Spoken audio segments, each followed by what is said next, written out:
Okay, everyone, if you could grab a seat, we're going to have a little chat with Paul and Sue. Can I just ask you, I know that some of you will have met Paul and Sue yesterday or seen them yesterday, but can I just ask you to give them a really warm welcome for their time?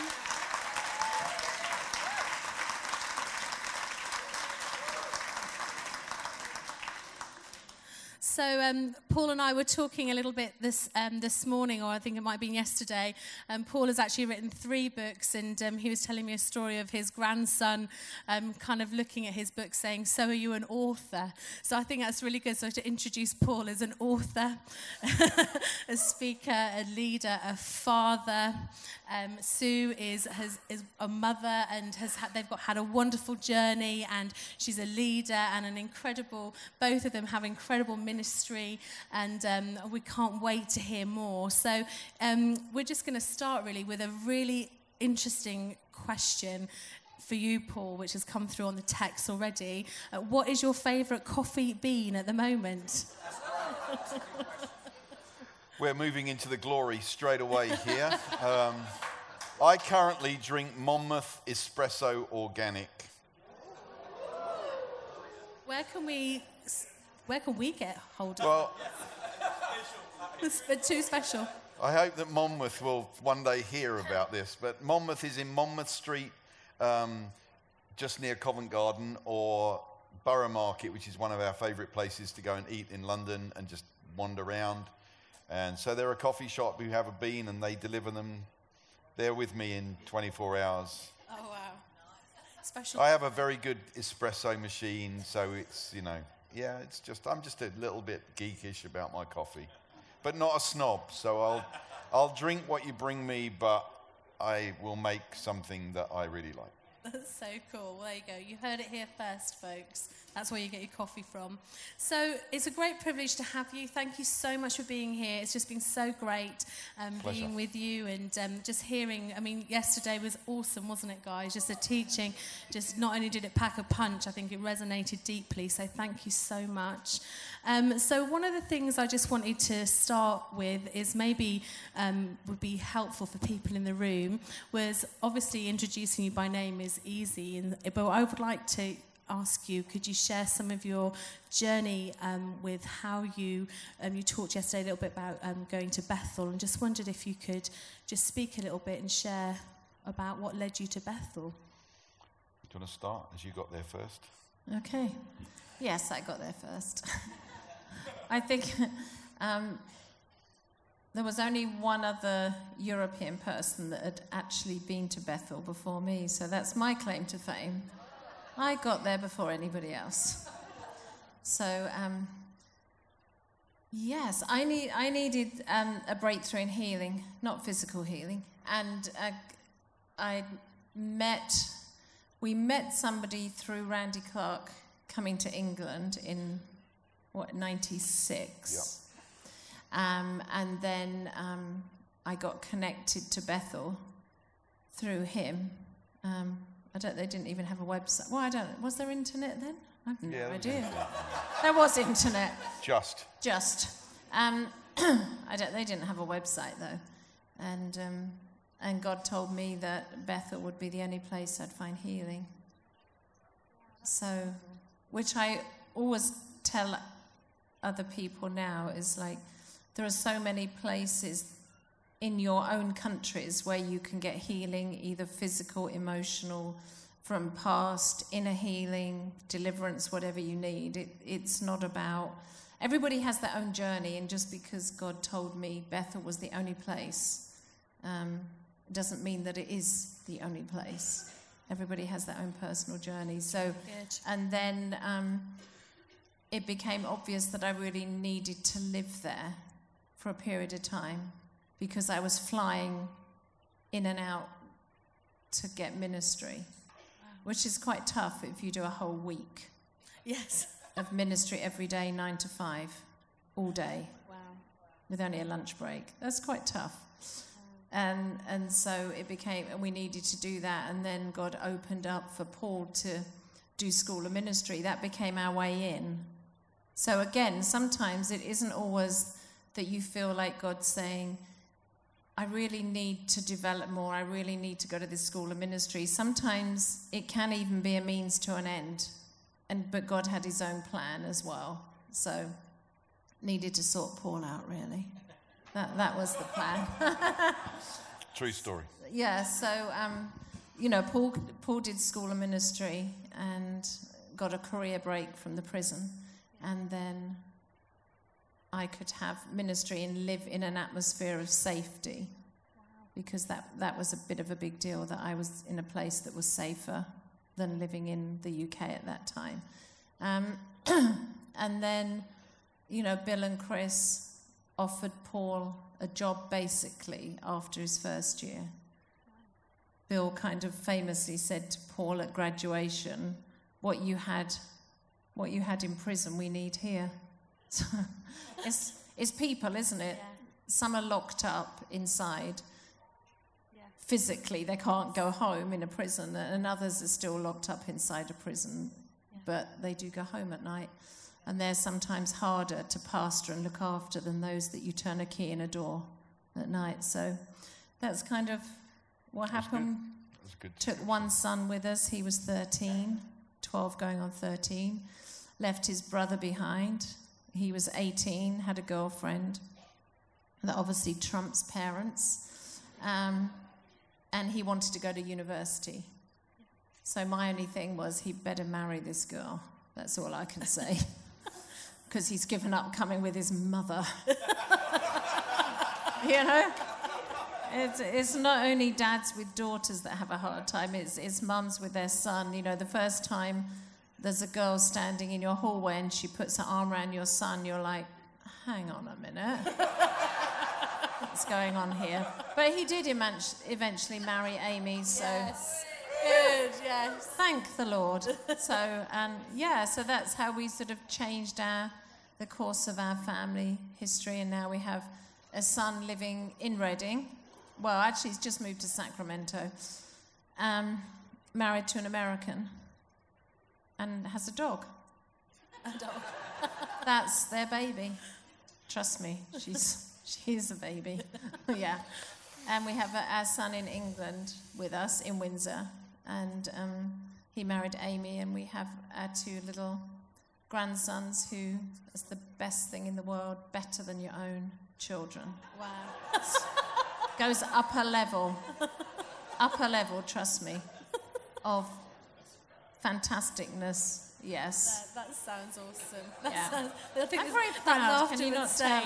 There's maybe some that agree with you in the room on that statement. I tell you, the day you become a grandma is that it changes.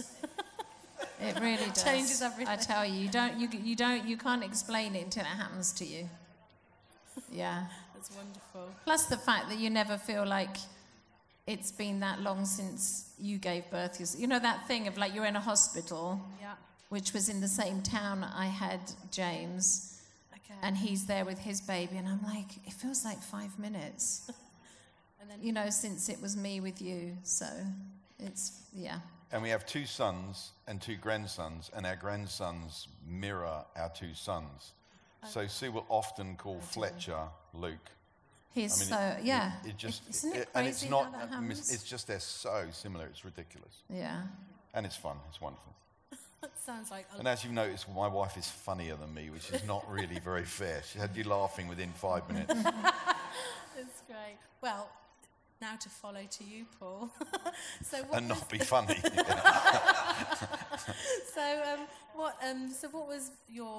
What was your journey like there, and what was it like not just living there but being part of the leadership team and seeing things birthed there? Ministries and things. What was that like for you? Well, the initial journey was faith. There's no question about it. It was, okay, we're going to do this. We had a list of things that made sense prophetically. I wouldn't call them clear prophetic words because we weren't in that culture before we left, but we knew that it was a setup. We flew 4 days after 9/11 and had a supernatural way of getting on a plane. Because actually our plane was cancelled at Heathrow. We were given tickets from Gatwick 3 weeks later, and we showed up at Heathrow 4 days after 9/11 without a ticket and got on a plane. There's a whole story which Sue may tell you later. We landed, it was surreal. We stood in Bethel Church on a Sunday morning and sang Battle Hymn of the Republic, because it was a nation gathering patriotically around what had made it America. I did 1 year school of ministry, surrounded by by and large a bunch of kids. I had vowed never to go to school again. I just finished a degree at Cambridge. I was not planning on more study. So it was amazing. I was in class with people like Kim Walker, who was just finding her own identity, to be honest, at that stage. So it was an incredible experience. It was a little surreal. There were lots of times and things that I still refer to of what God said and how he spoke to me. I think one of the key journeys that began in school for me was learning how to father daughters. I didn't even use the word daughter. I had no use for it. I worked in a male prison. I had 2 sons, It wasn't part of my language. And I graduated, walked out of school on Sunday night. Chris said, we need to talk. I went on 3 trips with him that summer. Got treated like a family member. There are various legends about how I ended up on the team, but they're all fun. And then about November of the second year that I was there, Chris said, we want to sponsor you for a religious workers visa. We did it all ourselves. We pioneered. People didn't even know how to insure a car for a foreigner in Redding, California. I'm not joking. Or how to rent a house, or how to start a bank account, or any of that.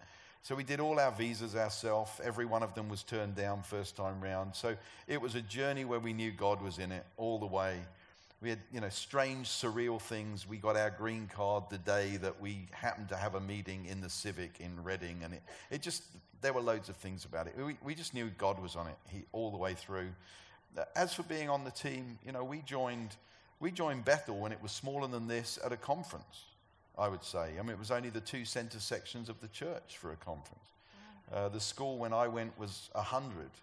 I got to be in the back room of what's happened and watch the prophetic happen. Yeah. So loads of it was surreal. Things I got given to do, people I met. It was amazing, wonderful. Wow, it's incredible. And during those sort of earlier years there, and you've talked a little bit yesterday about 2 other books that you've written. Just wondering, particularly Kisses from a Good God, just wondering if you could just share a little bit more about your journey and your just really what led you to write that book. You don't get diagnosed with prostate cancer and think, oh, great, I'll write a book, I don't think you do anyway. No. But what happened was I journaled my prostate cancer journey. I was diagnosed on my 50th birthday, or my first initial diagnosis was, my 50th birthday present, which is, it's a pretty good one, saved my life. So, then I just journaled my journey. There were a number of key incidents along the way. He told me what to do. God told me clearly. He said, don't research your illness. Just trust me. And I followed that. And as a nurse, that was fairly tough. But I never once looked up my symptoms, the surgery, anything. I honestly didn't touch it, because God told me that my soul was a bad counselor. Don't trust it. It's in the Bible. Psalm 13, it says, your soul can take you to hell if you let it. That's what happens if we let these things. So I just journaled my journey, and it included things like, I had what I would call a sanctified imagination trip to heaven. I had an inner healing session. Somebody had a dream about me. I nearly died in the middle of the night after my surgery, and I remembered the dream, and it saved my life. And then 3 months of journaling. About May of 2008, I had my surgery on March the 21st, 2008. I got 12 hours notice to preach on a Sunday night, and I had nothing to preach but a journal, and I stood up and told my story from a journal. And when I walked back down, Bill closed the meeting and he said, tonight we've learned a lesson of the goodness of God in the midst of suffering. And then Benny said, write the book and call it Kisses from a Good God. And so I just set about trying to write out, and I added a couple of additional chapters, but it was And then probably one of the key things in it, which I guess I didn't really expect to be a fruit of it, was that I made a statement from the pulpit of Bethel where people fly to get healed and said surgery is not a second-class healing. Yes. And then I got a phone call from a doctor a little while afterwards who said, I perform 75 of those surgeries a year, but every Sunday I come to church and feel second class to the supernatural testimonies. So And he wrote this. I have 2 forwards in Kisses. I have a forward by a doctor and a forward by Bill Johnson, because I wanted the 2. And out of that birthed a thing called medical healing conferences. And you know, this nurse who hasn't worked as a nurse since October the 31st, 1982, now teaches doctors and healthcare professionals. And I've even been accredited for my teaching, giving doctors continuous medical credits for coming to a conference that I'm a speaker in. I call myself a rusty nurse, you know. I mean, like, I'm a little out of touch with the practice, but so it was that journey. I believe that Kisses is a great book for anyone going through a challenging journey, to be encouraged about how God speaks in the midst of stuff. And it's great for people who are walking other people through. It doesn't have to be cancer. It definitely doesn't have to be prostate cancer. Any crisis, I think it's a great way of just walking through and opening your eyes to the way God works. it's so good. I've got a question here from someone that said, how do you move from receiving your own breakthrough, for example, prostate cancer, into ministry to others from that experience? I mean, do you want to jump in on that? Because it was, I think it's really to both of us with the infertility yeah, I mean, side as well. I think really, to be honest, well, when I was healed of infertility, we weren't in ministry, we were just doing life. But certainly, I think with Paul's journey, it just became continuing on into, we just kind of kept doing what we do, and praying for people as well.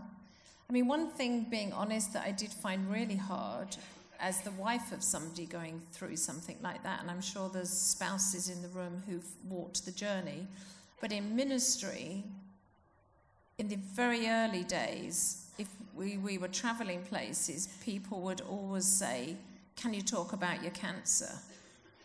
And sometimes I stayed in the hotel if he was doing that. Yeah.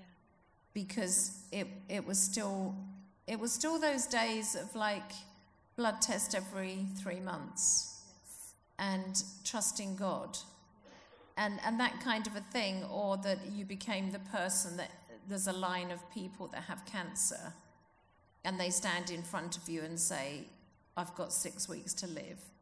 And that was a really, really hard thing. That's just being honest. It's like you still smile and you pray for people and you give it your all, but it's really painful in those early days. So I would encourage leaders here, you know, if you have somebody that's had a diagnosis, had surgery, is in that recovery, is in that remission, whatever phrase you like, is completely cancer-free, maybe they need to be the ones that decide when to pray for people and not become the token, well, here's our go-to person for cancer, because it's a hard journey to walk out and to be okay with afterwards. And I think as a spouse, quite often the person that has the illness is very well cared for and thought about. Yes. And the spouse is the one that everybody asks,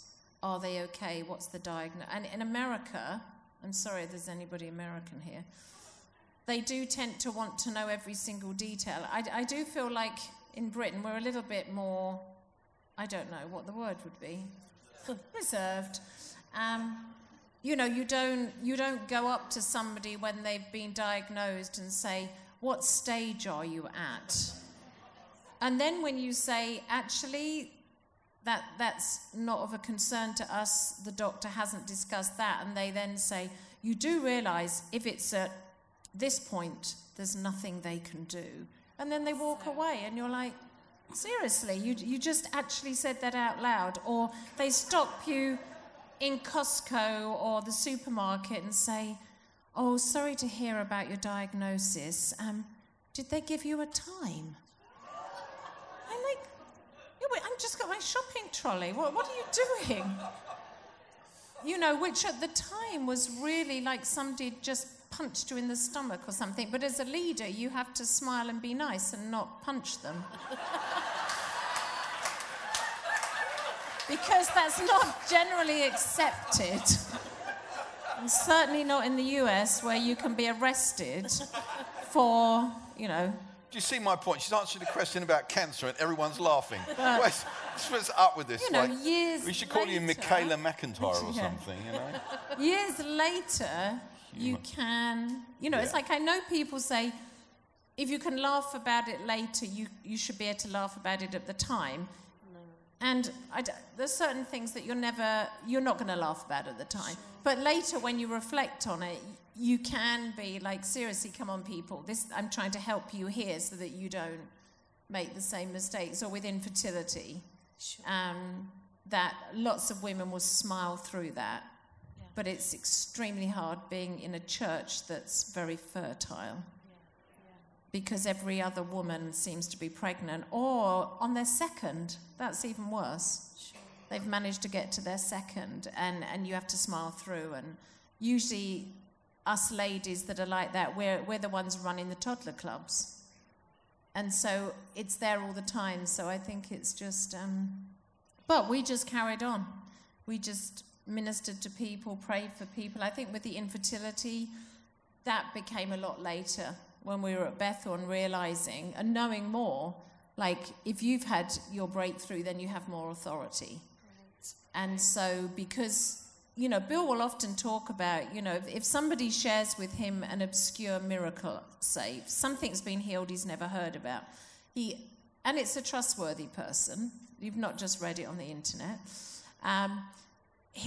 he loves that because he said that's when you know God can heal any illness, any sickness, but when you've seen it healed, you can say, do it again. Yes. And it just ups your level of, somebody Very comes good. And says, you may not have heard of this, I've got this. And you're like, actually, we've heard this testimony. Yes. And so with the infertility, we started with the, you know, I've been healed, therefore I know God heals it. Sure. And because I've been healed, is like a payback to the enemy. Yeah. And so, and then, you know, getting involved with ladies who, you know, can't have children, have lots of miscarriages. I was praying for a lady the other day who was on her 15th. And your heart just breaks. And, or our friends who lost their baby during labour.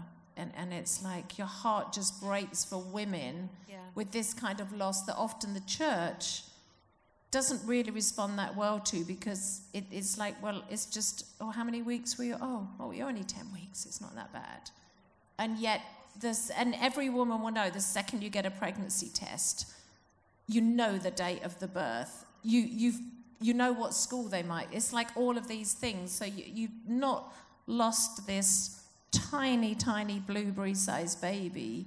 You've lost an entire future for that child. So I think that ministering in a way that is personal to you. So we do that, and with cancer as well, and side effects from people that have had cancer with their chemo and other things. Paul's seen breakthrough with that and restoration of, particularly with prostate cancer effects, shall we say. I really love that what you're saying there is when God has done it once, he'll do it again, and so that it brings breakthrough. And I think it's something that is a fantastic, because it's not just a concept, you can see it happen, and then then it builds a momentum and it raises faith, and suddenly we're seeing kingdom breaking out in ways where people have maybe not had hope, and it's just incredible. So I love hearing that, really kind of from experience, you know, obviously from experiences that you had that and are still having, that God's using you and kind of speaking to not just in your own life, but speaking to people through that. One of the things you mentioned yesterday was that Father Heart message that just seems to just got hold of you. I just wondered if you could just talk a little bit more about what that was like for you, and yeah, just what maybe we can learn from your breakthrough, what we can learn from what God has done in you. Let me just try and headline it. And there's stories in 2 out of the 3 of my books in some way or another. But the headlines are these. I'd been asked to build our network at Bethel, which didn't exist. So build a network so we can father the people that are coming under our ministry. And having been given that assignment, I was asking God a question: how do you father an organization? And actually, I mean, I had been called a father of the prison that I ran. I always joke and say, people say I fathered the prisoners, and I treated the prisoners as sons, and my sons say I treated my sons as prisoners. But, so I had a little bit of that, but now I then have this conversation with God, which was actually in 2005. And I said, God, how do you father an organization? And he said, you have to be a son first. And then he told me, you stopped being a son the day your father died, which was 32 years before. Which raises the question, what do you do about that? And I had people visit me the next day who slapped me on the back and said, you're the man of the house now. In fact, my aunt and uncle gave me a Black & Decker workmate the day after my dad died. I mean, what a crazy thing to do when I look back. So I knew that what God was saying was right. And I did 3 things in a nutshell. Number 1, I repented. And nobody had taught me how to repent of something like that, because we teach people to repent from sin. We don't teach people the end of Romans 3:23, repent unto glory. And so I repented of stopping being a son. And it's obviously a long story. But then I did something which I believe is really a powerful thing to do. And I laid on my bed and had an imaginary conversation with my dad. I was reading the chapter in Bill's book on sanctified imagination. And I just laid on my bed and I talked to him as if he was there about normal stuff. And something unlocked in me that started to enable me to access the language of having a dad in my life. And that began to enable me to receive more from fathers around me and to see God as a healthy father. And I've actually just redone that in a funny sort of way, because I wrote the introduction to Things Fathers Do as a letter to my dad as a 60-year-old man, and said, hey, you'd have thought by now I'd have got over missing you, but here's an update basically on my life. And I just wrote my story. And I think it's a really powerful thing to do. And if you've been hurt or abused by a dad, you don't have to do that, but you can write a similar thing to your heavenly dad. It's just, I think it's entering into and engaging with God as somebody who's interested in you as a person, what you do, what you love, your kids and your interests. And I think that's a huge piece. So that's the headlines, the nutshell of my journey. It's so good. It's so good. We've definitely, I think even just here in the conference, but even just in conversation with you, definitely felt the effect of that Father Heart that resonates in you. I think it would be fair to say that we're just spending time with you. It's something that is obviously, it's a lens and it's a filter that you do everything through. It's just amazing. Have we got any questions? Do you want to bring in a couple? We've got some questions coming through.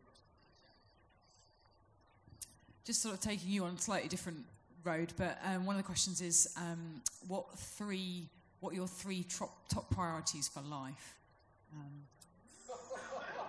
So I'll give you a few minutes to think about that. I could throw 2 questions in and then Paul could answer this one. Always have fresh coffee beans. We've got another one actually. Slightly, if you need a little comedy one, tell us about your big green egg. Oh.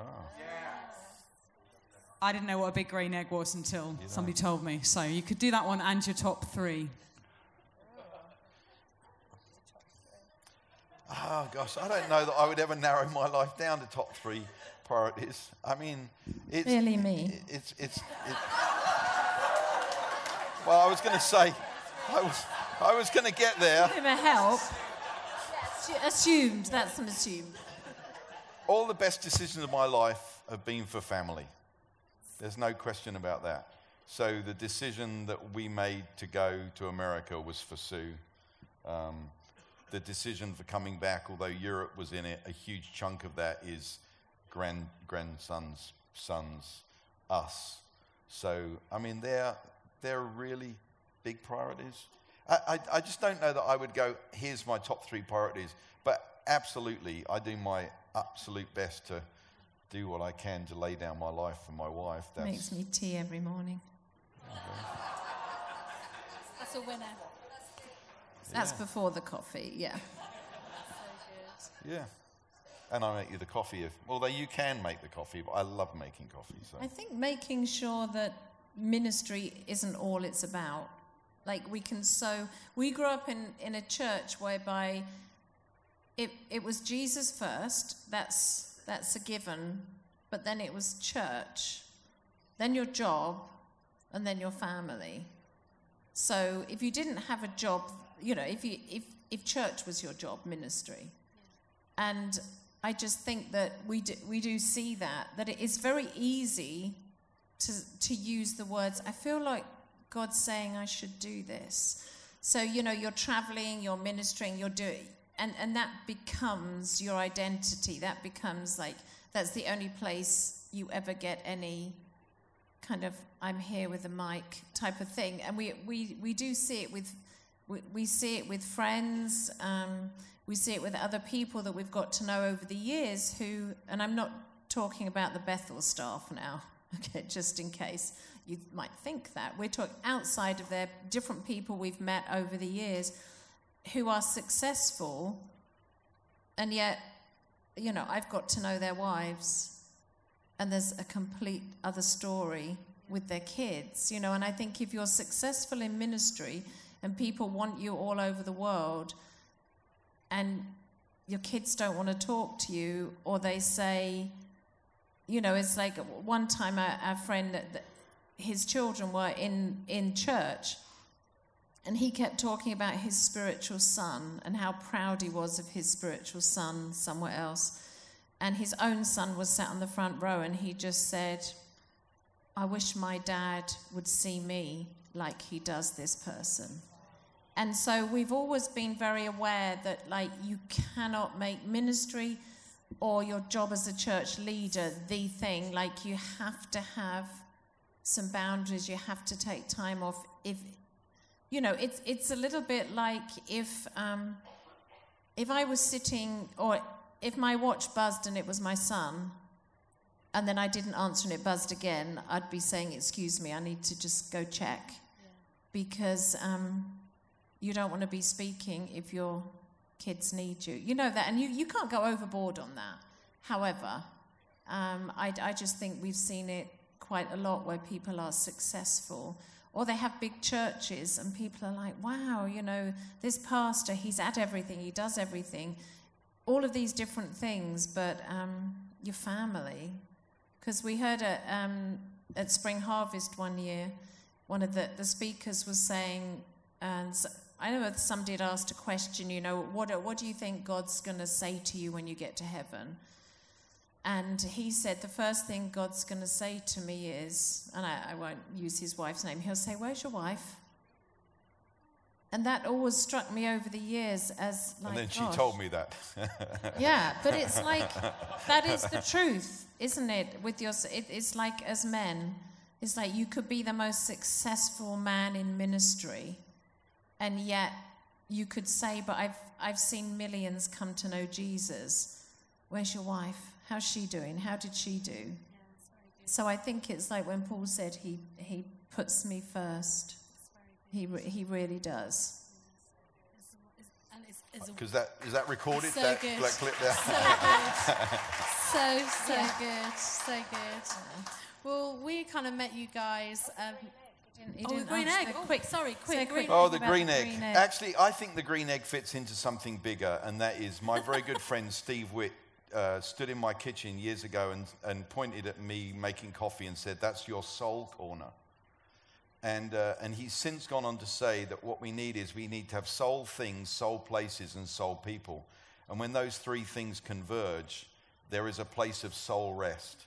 And I think it's really important. So I have a few of those at the moment. Big Green Egg is a cross between a Chinese Komodo oven and a tandoor, developed by space age technology. And what's so beautiful for me is they're not cheap. They're about 1,500 quid for the setup. But I cook my turkey on Christmas Day. There are some cheaper ones. Costco do one. There are some cheaper models. But, you know, it was my 40th wedding anniversary present, so that justifies it, doesn't it?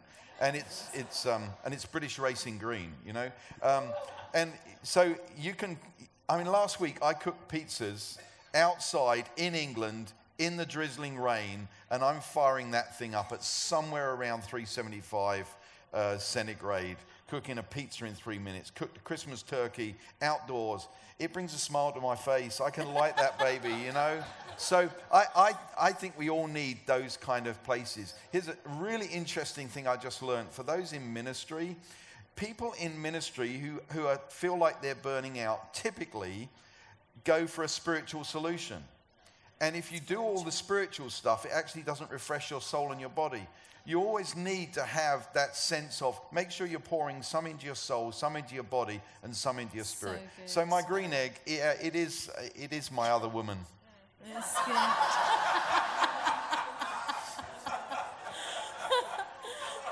There are so many things I could say. Yeah, I know. I won't. Well, in actual fact, no, I'm not going to say anything, don't worry. It's all right, you can stop sweating.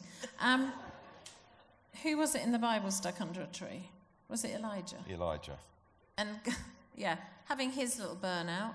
And what was it God said to him? Have something to eat and take a nap.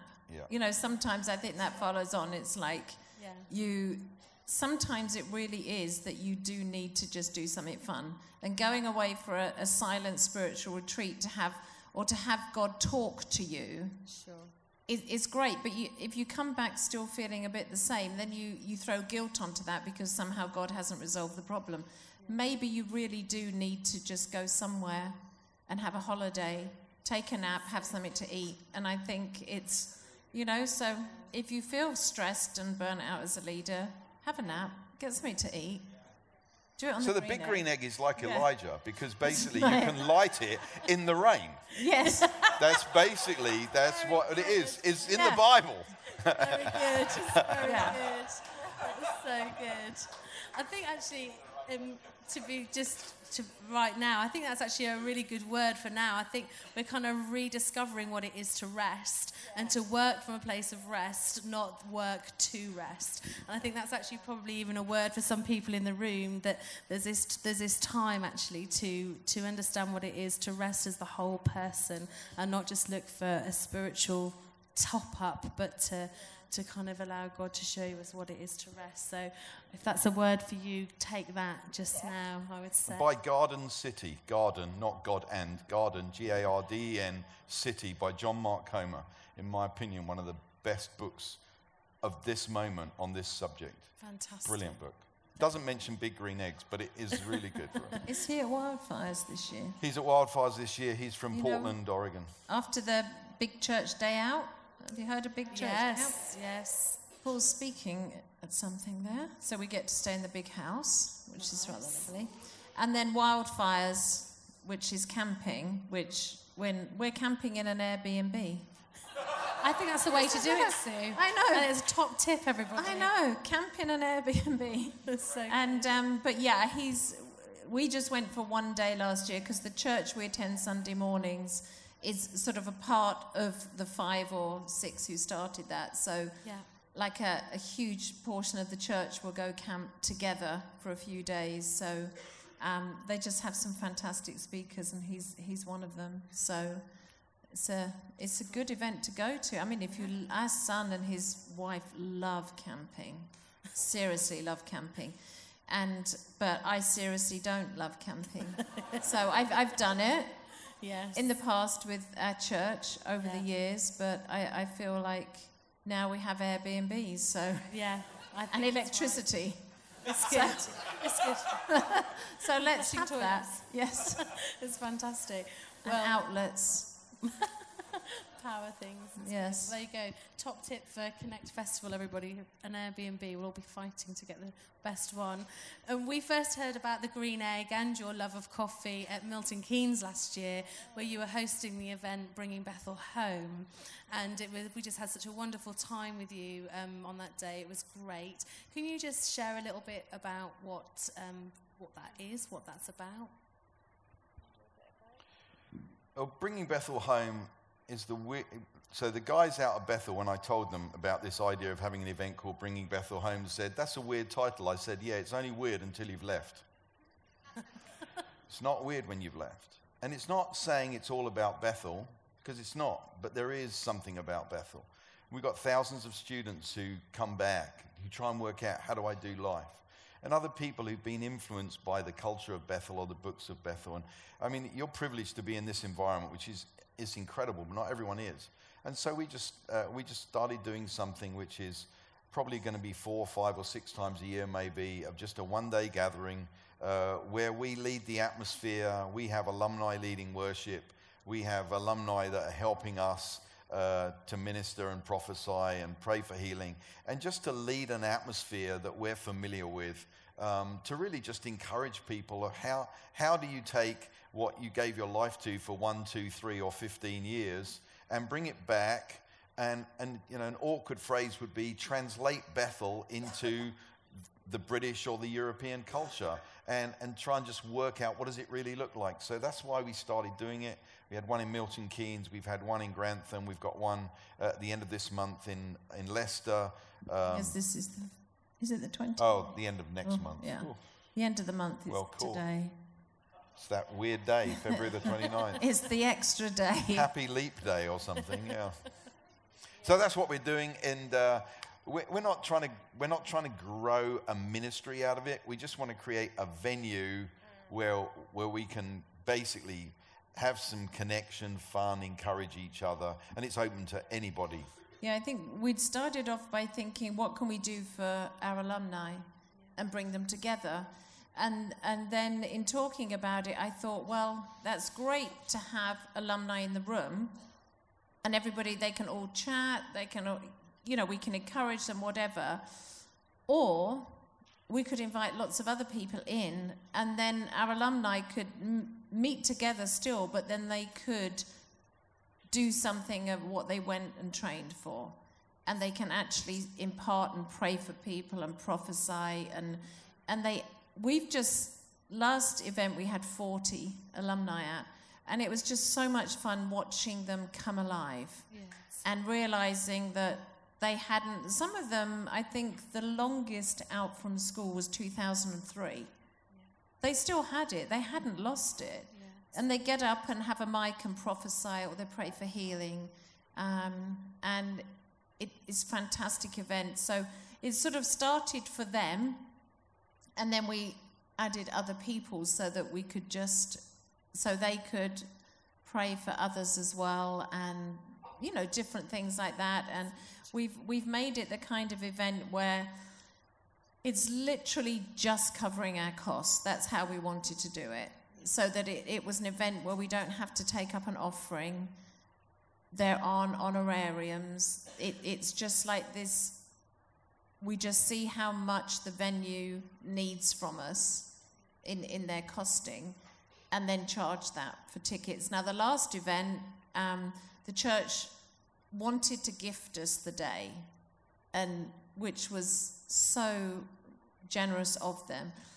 And so we did decide that rather than do free tickets, I don't know what you feel, free tickets people book and then they're like, oh, they don't have the same value. So we thought, we'll just charge £10 a ticket, and then we can help with some costs for a few people that we invited to lead worship from alumni who we knew was struggling financially, but still had been willing to put their money into a £60 train ticket because they wanted to be there.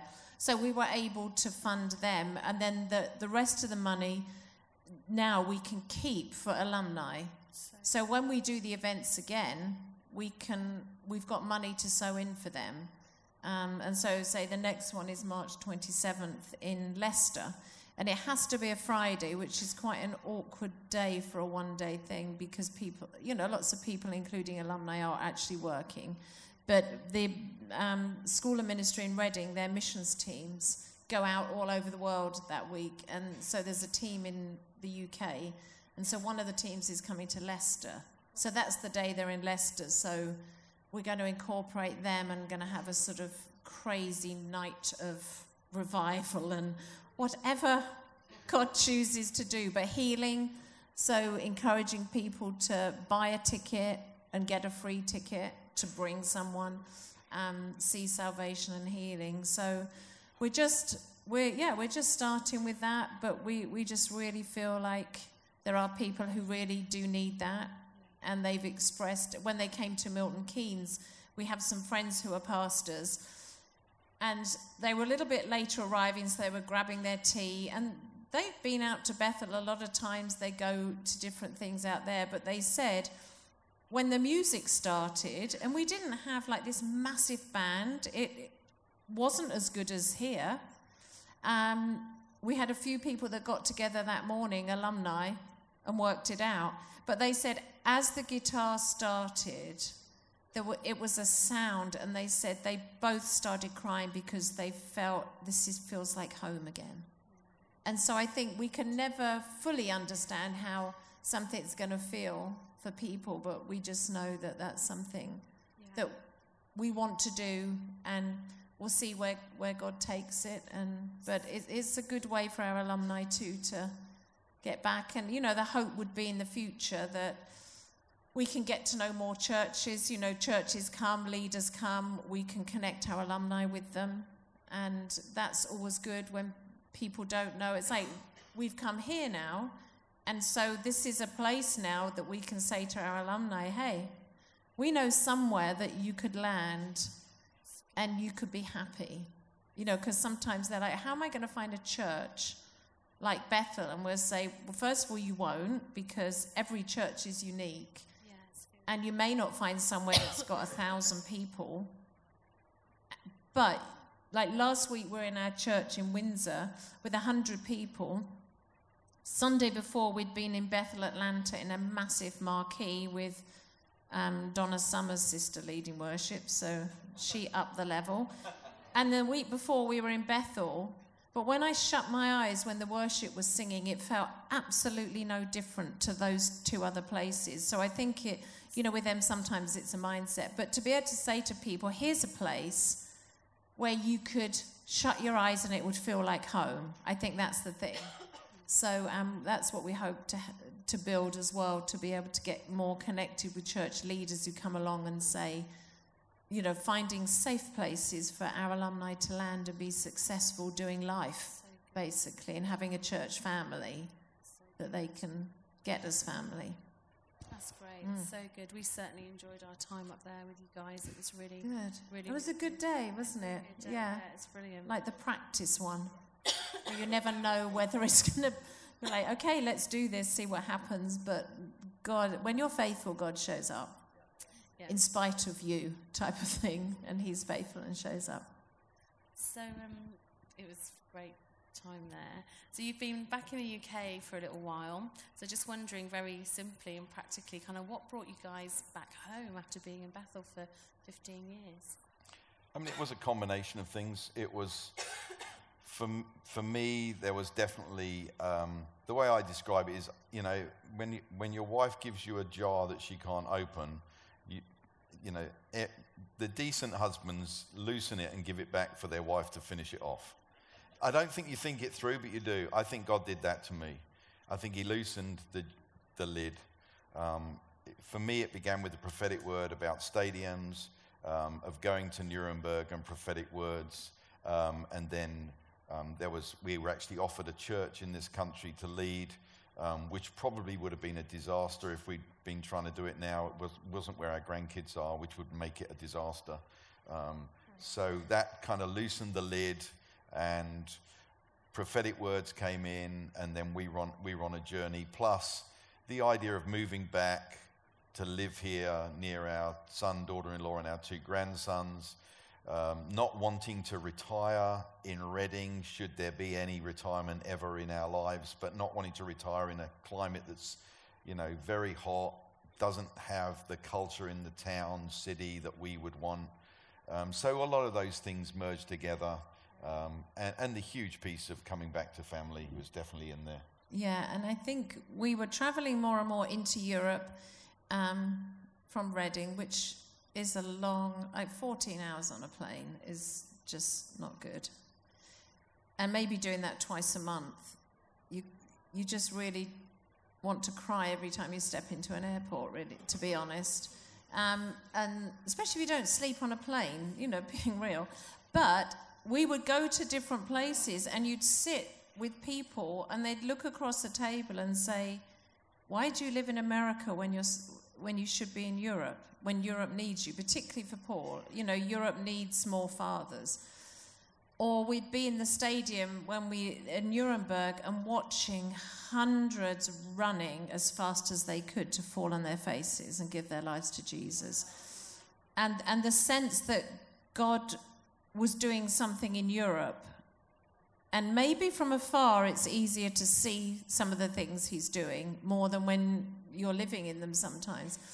But I would, standing in Nuremberg, and then the next year, wherever we went, Stockholm, Prague, being in Prague when the hotel receptionist is saying, and somebody says, we're doing this stadium event just down the road, it's all about Jesus. And she said, I'm sorry, sir, but I've never heard that name.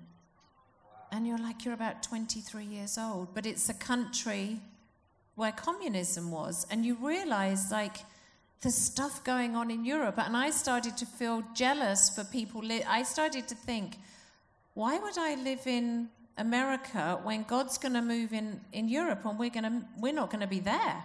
That was we want to be in Europe. We want to be placed in Europe so that when en masse throughout Europe, Jesus is just like a domino going through Europe with salvations and everything. We actually want to be here.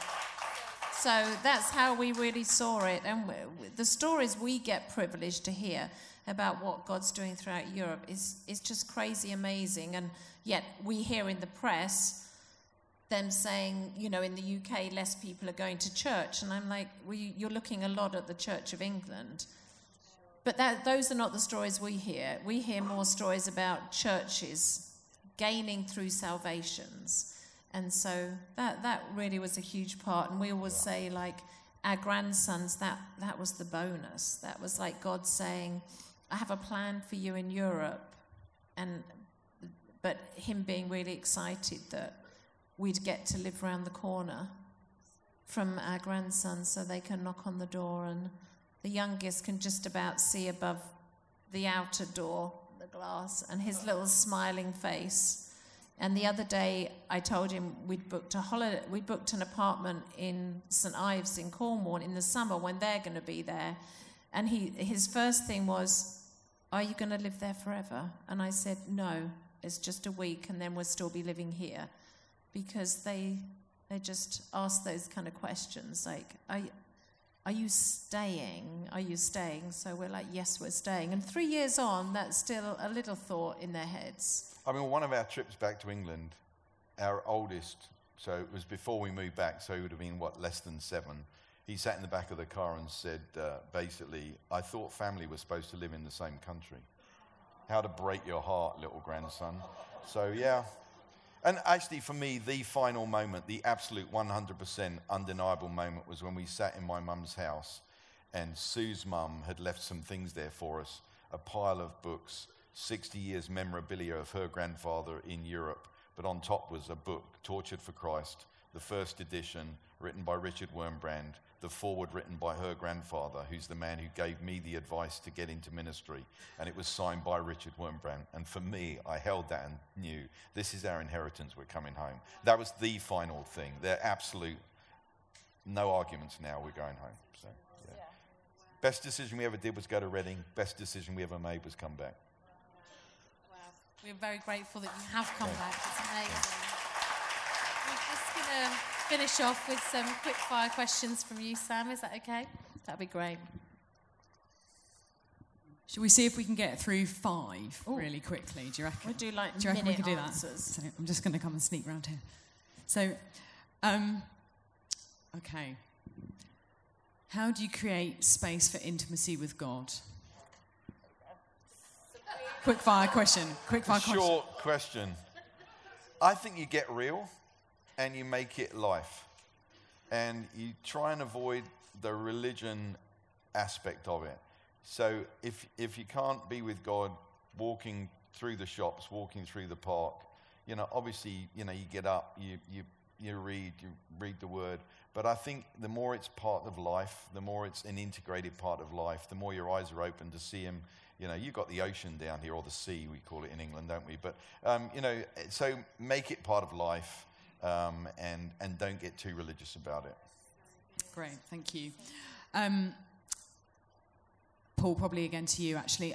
Last night you said that we have the responsibility to pull heaven down. The question is, where do you think our responsibility ends and where does God start? And how does that work together? These are quick fire? Quick fire. Okay, I believe we live in divine tension. So to me, life, and especially the heaven on earth life, is divine tension.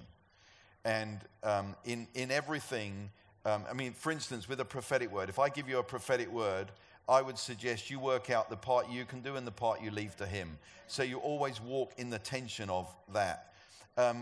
Bringing heaven to earth, the illustration I'll always use is, there's no sickness in heaven, so there should be none here. That's the truth. But the reality is there is sickness here. You have to keep the tension alive because you must never reduce your theology to your experience. So you keep the tension alive. So it's the same with my responsibility, his responsibility. I need to do what I can do and trust him for what he can do, but always keep the tension alive. That's a great answer, thank you. One final question, we've managed 3. Your favourite ice cream flavour to finish off with? I know that. Well, there's an ice cream in St Ives in Cornwall, and it's called Shipwreck.